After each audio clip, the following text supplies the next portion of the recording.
the fact that we're all like inherently contradictory. You know, my dad loved me, but he was my father, but never my parent. He fought for the liberation of his country in such a dedicated and committed way, but, you know, he never really managed to do that with his family. And so I think, you know, I think we're all like that in some ways. And so I think that that story was really very universal, even though it was really specific to me and to my life. Hello, Rebecca. How are you today? I'm good, thanks. How are you, Tevin? I'm good, man. And thank you for coming to the podcast. It's an honor, man, to have you on the podcast in the first place. So thank you for coming down and very, very, very, very much looking forward to speaking with you this afternoon here today. Yeah, I'm super excited to get into it. Thanks for having me. Nah, for sure. Anytime, and you're doing a lot of amazing work. When I was reading into your profile, I was like, wow. Like, I feel like a lot more people should know about you, because you're doing a lot of really good stuff. So hats off to you and the team you've got around you, man. Like it, I'm sure it can't be easy. So hats off for everything you're doing. Thank you, thank you, thank you. Yeah, we got to keep it moving. For sure. To kick things off here, I want to read something. So it's an excerpt I got from your Instagram to kick things off. Let me get this up. Okay, let me read it out, yeah? It's on one of your stories. So, for almost a decade, I wouldn't speak about this. For a short time, I was world number one, and before that, I was the British champion twice, Kenyan Sports Personality of the Year, African Games medalist, World Schools champion, half a second away from the world record, all before I turned 17. And I was also the first black woman to swim for Team GB, and that clicks everything else. What I achieved as an elite athlete, I should have carried with pride for the last 10 years. Maybe not straight away, but after the depression and the loss and sadness faded all, and I wish I'd been able to celebrate all for what it was. Instead, I felt shame. I didn't talk about it. I recreated myself, again and again, let it fade into the background until it felt like a different lifetime. I was embarrassed for a long time. I thought it was because I quit the Olympic team, because I didn't get to the top of the mountain, embarrassed that I'd failed at the thing I dedicated so much of my young life to. That sounds extremely deep when I come across that. If it wasn't, and my first question to kick things off, if it wasn't necessarily quitting the Olympic team that led to all of those thoughts and those feelings at that period in time, what was it? You know, I think when I think back on my swimming career now, especially after the re-eruption of the BLM movement back in 2020, it's really easy to see how much race interacted with my experience of elite sport.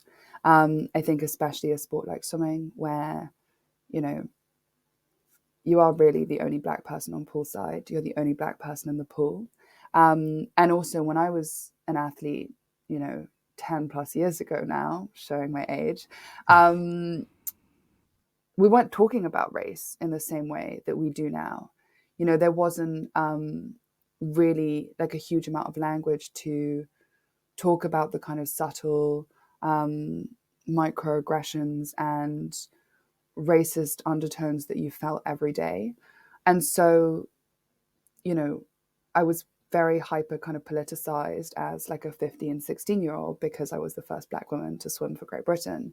But I didn't really have my own understanding of blackness. I didn't really have my own, I guess, relationship with my like black identity, especially as like a light-skinned mixed race black woman. I was still figuring all of that stuff out. And so, you know, I think it took a lot of time for me to look back on it and realize that a lot of the ways I felt about leaving the sport were to do with the color of my skin and how that had been, um, yeah, I guess how that had been kind of handled during my time as a professional athlete. It's interesting because as you were speaking there, and the image that came into my head was Macaulay Culkin, child star in his own right, but he's gone through a lot of shit that made it was difficult for him, you know, being exposed to so much so young. And then as you're talking, I was thinking about that, and then you added an extra dimension to that when you said that being a young black woman at that period of time, it was highly politicized as well. So you've got that, the pressure, that comes with an overwhelming amount of pressure because young people, most people in the world aren't even going to be able to relate to that. So you've got all of the pressure that comes with that sort of competition mode, probably training every other hour outside of school, and then the being heavily politicized at the same time. I suppose it can be a very lonely kind of place to be at such a young age as well. I would even probably think that the only people that can really relate somewhat would be the people that you're competing against in competition, and nobody, and even that, because when you bring at the black angle to it, Right. it gets a bit, you know what I'm saying, quite a lonely space. Would you, was that a fair thing to say? 100%, 100%. And I think one of the things that's not well understood, I mean, swimming's not a particularly sexy sport, despite the fact that everyone's kind of naked most of the time. But anyway, no one, swimming is not tennis, it's not golf, it's not football. Like, there's not a huge amount of money behind it. It's not a huge spectator sport, which is surprising to me, but that's another conversation. I think, you know, no one really understands like how much of a solitary sport it is, and it comes down to that 0.01 of a second that separates you from the gold medal, or is the reason that you are the one who's standing on the top of the podium. And so these people that you train with, and that I went to a swimming boarding school, or I went to a sports school. And so the people that I went to school with, I also lived with them, and I trained with them every day, and I ate with them, and I went to class with them. And then I would get up at a competition and stand behind the blocks and race against them. And so, as much as we were teammates, there's no camaraderie in the same way, because it's not a team sport. And I think the other thing that's difficult and isn't really talked about that much, I was ranked first in Britain for quite a long time before I even won British championships. And so, when you're winning consistently, it kind of compounds that feeling of loneliness, because the only way to go is down. And I think it's easy to be gunning for the top spot, but once you get it, keeping it is a really isolating thing to experience. And then, as you said, kind of the race angle on top of that made it feel, I think even more of a like lonely journey. Did that feeling of loneliness, was that one of the primary reasons why you left the sport behind? It's funny, no one's ever asked me that. I think I felt very untethered from reality and from other people, because I'd just been so kind of singularly focused on winning, and it stopped being about the process, and it just became purely about the outcome. It was like, you have to win again to qualify for the team. You have to win to get the funding. You've got to win, to secure your place on the next team. And so, yeah, I think I felt very alone. I also think I felt very, not even misunderstood. I think I didn't feel understood at all. And I guess the other thing is, having a black father growing up in Nairobi. I'm from Kenya. I'm half Kenyan, and education was just like a hugely important part of my life. My mom grew up on a council estate in Liverpool, and education was definitely her way out of where she came from. Same for my dad, who was a freedom fighter and a political activist, but an academic first and foremost. So, I was 17 the year before the Olympic Games, and I remember, British swimming saying like, okay, well, you're going to drop out of school, and we're going to go to Australia to do the training camp and blah, blah, blah. My parents were like, not my kid. Like, not my kid. My mom was, the idea that I wasn't going to do my A levels was just insane. And it was insane to me as well. So I think, yeah, it's funny. She said to me the other day, she's like, do you think if we hadn't put so much emphasis on your education that, you might have carried on swimming? And I think probably not. I think there's a lot of other stuff going on as well that led me out of the sport, but it was a huge factor. And it's remained like a huge focus in my life. I think learning and knowledge, the opportunity to learn and to get a good education is something I really don't take for granted. Yeah, for sure. Education is key. I'm a massive believer in education. The right types of education as well. Doesn't necessarily have to be formalized education, but it's important to carry on to continue to keep learning. And I can imagine if I went to my parents and said, "Yeah, I'm dropping out of school at 16, 17 years old," Imagine, yeah, imagine. that conversation ain't going that well. Not my kids. I remember when I tried to say I'm not going to uni, and it was the same thing. They were like, "Ah, Yeah. That don't happen in this house. So oh." no way. It's not an option. And so with you, so you've dropped the swimming. So I guess the parental influence in a way, the education is one aspect, the loneliness is another aspect. I guess just in general, just loads of different things and that pressure, etc., etc. Do you feel? And you're young. Bearing in mind, like you're young. You're working a full-time job as a career.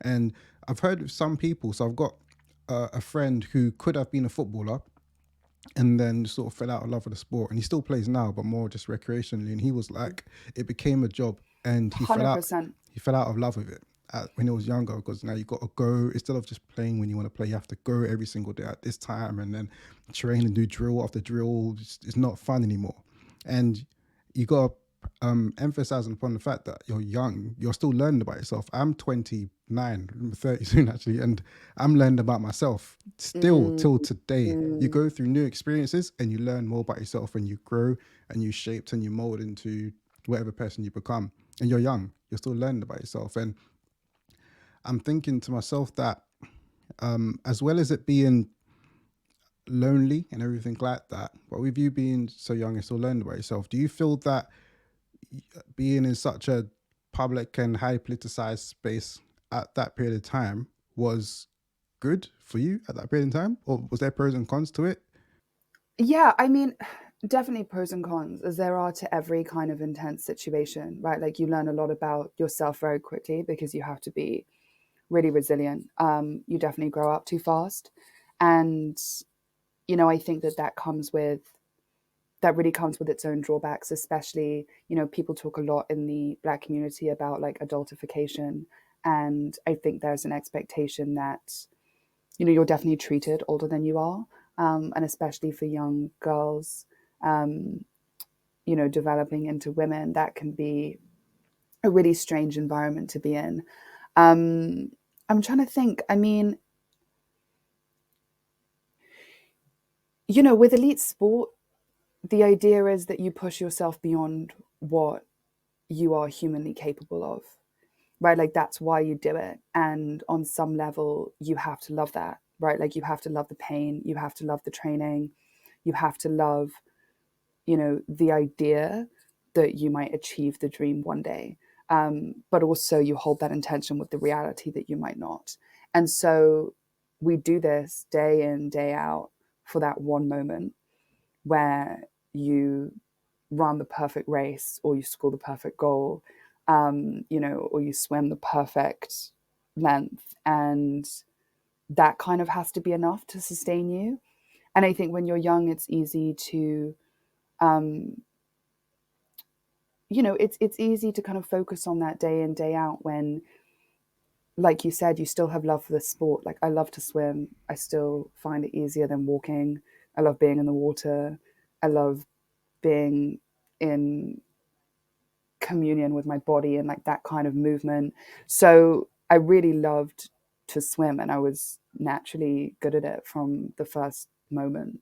Um, and it's a shame that the institution of sport takes that kind of love away. And I think it's not so much the training.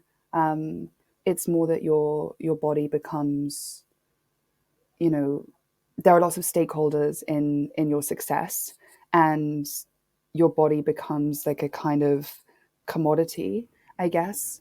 And that feels, it takes some kind of, it takes the emotion out of why you're doing it. And I think that that's what is really difficult to understand when you're younger, and it's probably just a feeling. Now in retrospect I can talk about it like this, but obviously when I was like 15, 16, I was just like, what the fuck is going on? Like, I don't, so I think it's it's really difficult, especially for sports like swimming, like gymnastics, where as women, or as girls, you peak quite early. So, you see gymnasts winning medals when they're like 14, 15 years old. And you think like, that kid is doing a job. Like I trained 40 hours a week on top of doing my GCSEs. And that's like a really intense level of commitment for a teenager. You know, there's no like going out, there was no drinking, there was no nothing. It was just like you go to training, you try and do your homework, you go to bed, you wake up, you go to training again. And that was it, my life for like 10 years. That's a lot, man. So it's a lot at such a young age. Do you Yeah, do you apply that elite sports mindset with like having to really push yourself, then like no pain, no gain type of mindset? Do you apply that to your work now? Like your work with 10,000 into 10,000, the name's changed now, isn't it? Actually, the 10,000 Foundation. we've just And become the 10,000 Interns Foundation, right? yeah, We've just expanded. Yeah, yeah, I think I bring that kind of relentless intensity to everything that I do. It's very hard not to.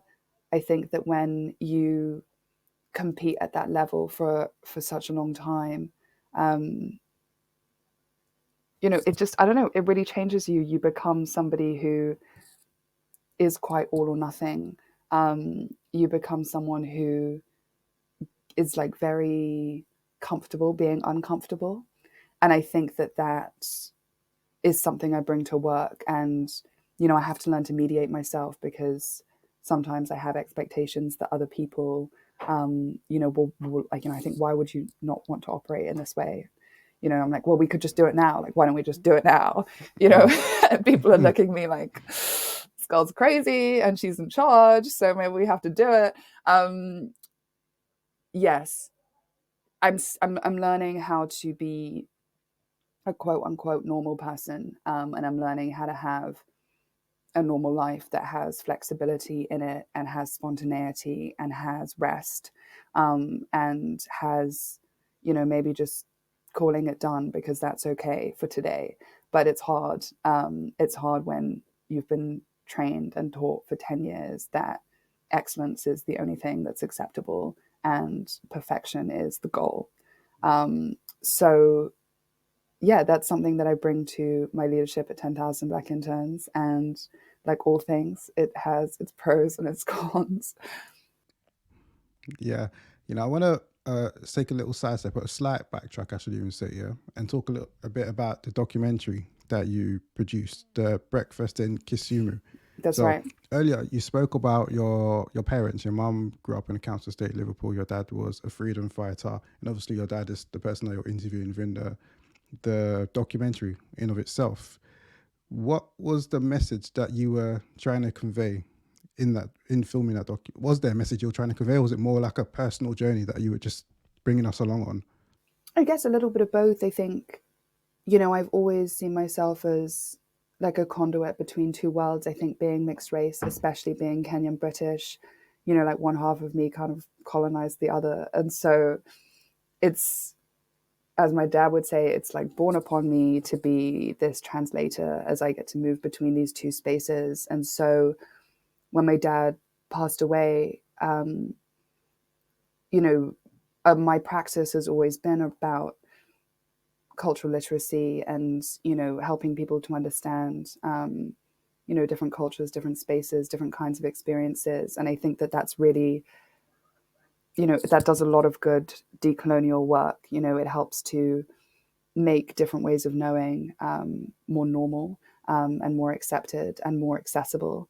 And for me, I guess telling my dad's story and telling the story of my relationship to him, we were quite estranged. He was a very classic kind of, I guess, like Black African father, and he was quite absent in my life. And so, you know, I wanted to tell the story of our homeland, which is a village in Bondo, in Kenya on the shore of Lake Victoria. And I wanted to, I guess, connect people to the place that I came from, but also tell the story of, you know, the fact that we're all like inherently contradictory. You know, my dad loved me, but he was my father, but never my parent. And he, you know, fought for the liberation of his country in such a dedicated and committed way. But, you know, he never really managed to do that with his family. And so I think, I think we're all like that in some ways. And so I think that that story was really very universal, even though it was really specific to me and to my life. And so, yeah, so the documentary basically, just to give everyone a bit of context, you follow my dad and I through this conversation where I'm talking to him about his life. And I was 24 when I interviewed him. And I asked him about his life when he was my age. And the documentary kind of runs in parallel to the backdrop of the apartheid regime in South Africa. And in 94, he leaves the UK and goes back to South Africa for the fall of the apartheid regime. And it's also the year I was born. And so that's kind of how the story culminates. It's very interesting you talk about your dad not necessarily being around too much growing up, and then but then you growing up and then doing the activism type of work, you can say, in a way similar to him, very different fields but doing similar type of thing in your own life right now. When you look back towards your childhood, what do you have what kind of impact do you feel he had on you? Do you remember any lessons or memories, and do you feel like him as a person, or maybe his absence or in your upbringing, has played an impact in who you are today? Yeah, that's such a good question. And it's, yeah, completely. I think sometimes people's absence can be as impactful as their presence. And for me and my dad, it definitely was like that. I feel like I'm an exact mix of my parents, which is strange. I think a lot of mixed race kids get that, actually, that you're just like half half. But in terms of personality, even though he wasn't around, so I don't have the nurture side of things, and I there's no real reason why, but I'm so like my father, and everyone says that I remind them of him. And I guess my dad always told me that I was going to have to work twice as hard to have half as much. And he taught me that the world was unfair, and that was really important. Um, but he also taught me that because I was his daughter and because I was brilliant, that I could do whatever I wanted. And I think that again, I come back to that like contradiction, which he was so many contradictions, but I think he instilled in me the idea that nothing in life is yours, and you know we're not free until everyone is free. And so however you spend your time, it's got to be with a kind of real understanding of the fact that we're like all here together. And so it's kind of, I guess, been really natural for me to make social change the focus of my career so far. Very interesting. And there's a line I read. Where's the line? Here's the line, that the documentary made you understand the weight of your blackness and how you've come to terms with your identity in a very white rural area. Very interesting line.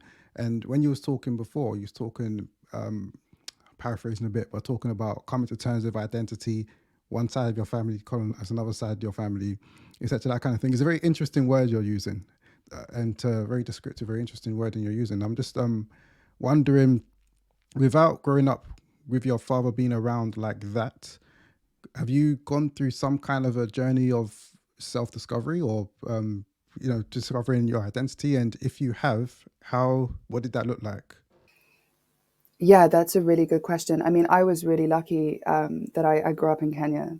And so my mom, who is a humanitarian kind of aid worker, she worked out in Kenya, the Horn of Africa. And so my childhood was spent in Africa. And so that made a lot of my relationship with race much less complicated, because I had this context around me that explained where I came from and who I was. But then when I moved back to the UK and I went through my swimming career, I think there was a real divorcing from that. And so it took me a long time, I guess, going through adulthood in this very, very white world from the age of about 13 until maybe 10 years of my swimming career that kept me in the UK, and my exposure to race and racist institutions within Britain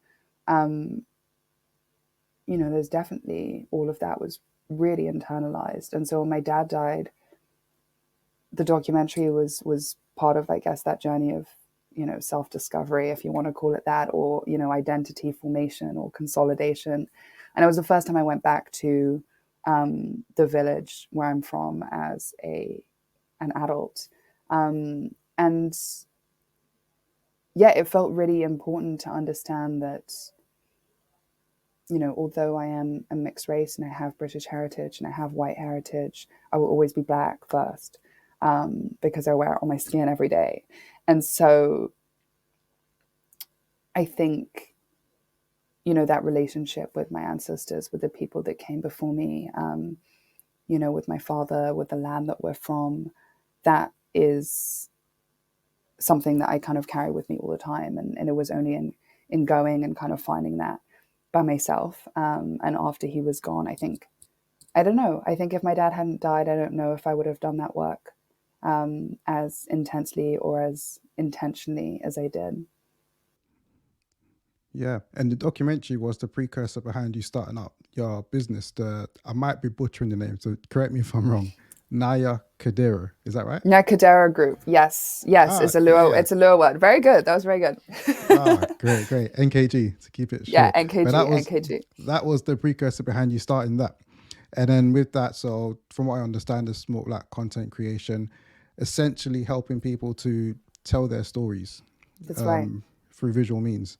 Can you talk about or share your thoughts on the role you feel that storytelling and film have in driving social change and I can't even pronounce it, decoloniality. Yes, Yes, decoloniality. Yeah, yeah, yeah. yes, We all know what the right thing to do is in very kind of black and white situations. That's not a pun, but we all know what the right thing to do is.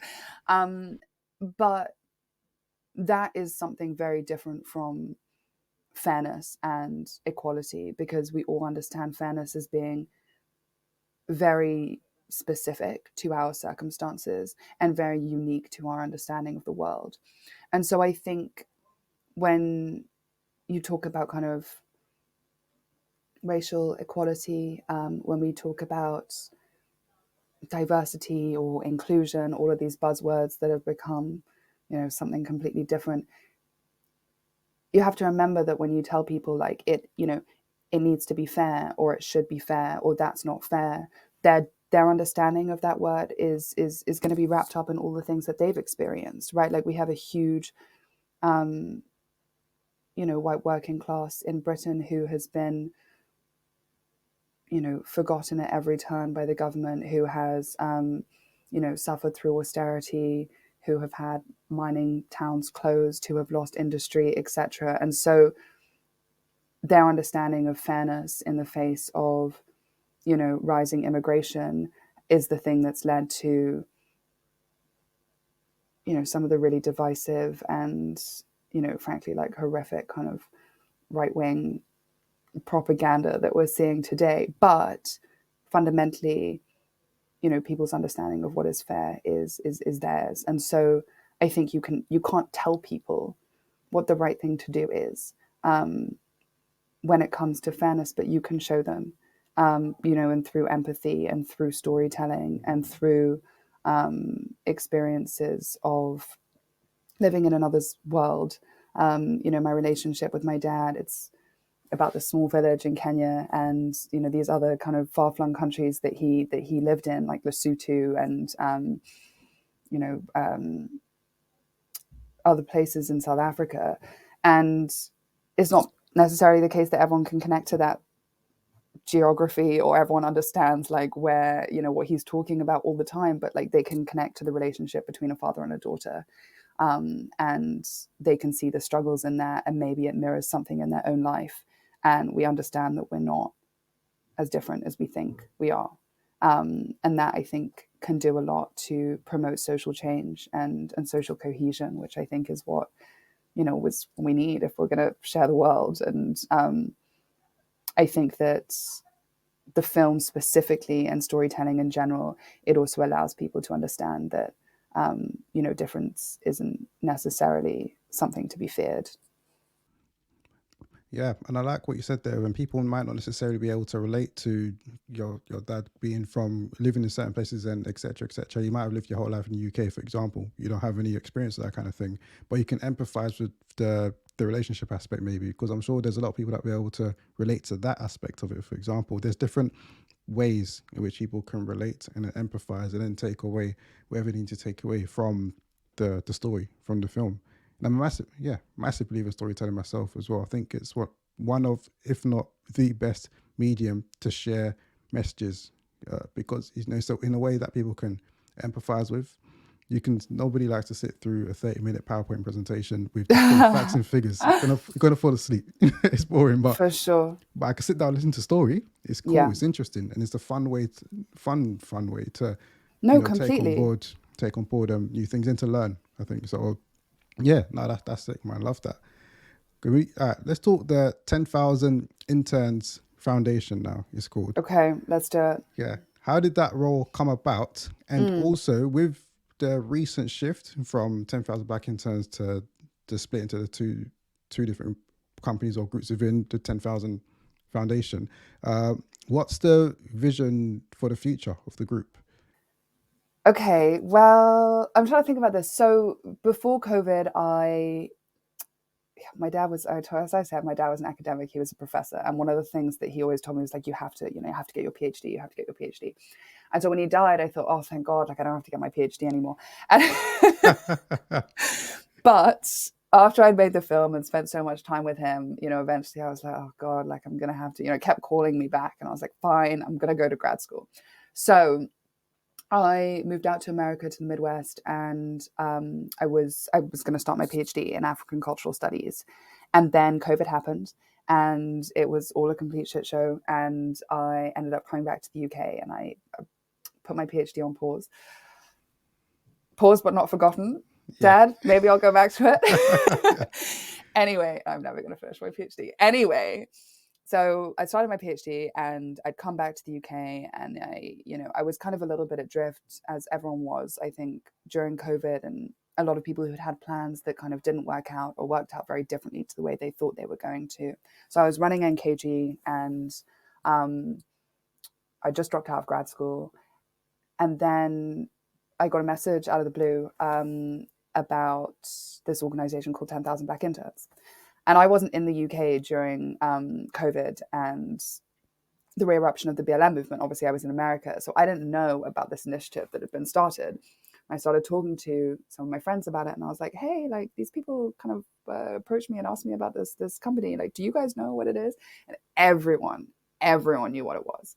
And so that piqued my interest. And I think it's also really flattering to be headhunted, just to be completely transparent about it, especially when someone wants you to be the CEO.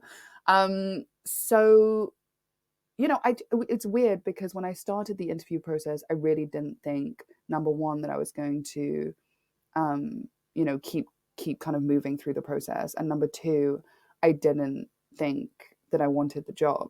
And it's funny, actually, my recruiter or somebody would say, like, do you think that you were going to did you not think that you weren't going to get the job? But no, I never thought that I wasn't going to get the job. I always knew that I would get the job. And I think that's because it's like almost the perfect synthesis of everything that I've been doing.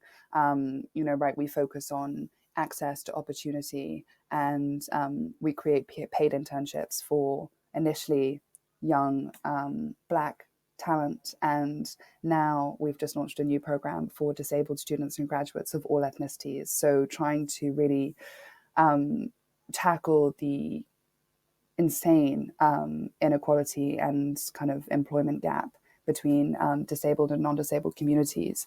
And so the organization started life, I guess, 2020, creating 100 Black internships for students in investment management, and it grew exponentially over the next 2 years to where we are today. So I went through this crazy interview process. I met all of the trustees who are titans of industry, and it's funny, I hadn't interviewed for a job for like 7 years. I'd just been working for myself. So, I had to like trot in and out of kind of Mayfair and outfits, and I was like in the boardroom. I was like, this is crazy. But it was fun. It was really fun, and it felt like a really exciting challenge. And it has been an insane challenge, but it has also been hugely rewarding. I think I was looking, and I didn't realize at the time, I guess I was looking for something to kind of re-inspire me, and this has definitely been that. So I joined, we expanded, that was kind of my mandate. We're now the 10,000 Interns Foundation with our 2 programs, one for Black students, one for disabled students, and we are going to be launching new programs over the coming years. And I guess my focus this year is really digging into our impact and thinking about, what does that impact report look like? What have we done so far? By the end of summer, we've created over 5,000 internships in just 3 years. So there's a lot of data to work through. And yeah, I mean, I think there's a huge potential for this organization to be really, really impactful, not just in London, but, throughout the whole country. That's amazing.